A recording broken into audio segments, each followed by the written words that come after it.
Hey there. I found this problem with my Leatherman and I didn't see a solution online, so I had to figure it out myself for once. But I was cleaning my trusty Leatherman and I pulled all the blades out. This is the super tool.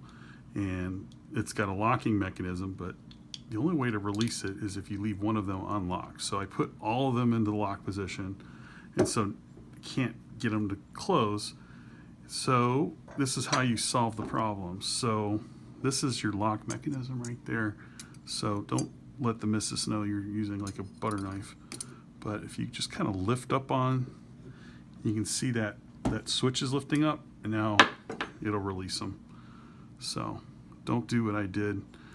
Leave one of the tools open so that this lock is open, but then of course anytime one item is there, it's locked. But I'll repeat what I did wrong. You put all of them over, every last one of them. The lock goes down and now none of them move, and you're going to cut yourself trying to fix it. So just take this blade and just give that lock a lift, and there, I just pushed up that way and it popped really easily. So it doesn't take any energy at all, just, get something that's fairly sturdy. And now you can keep cleaning your knife and not cut yourself. All right, thank you.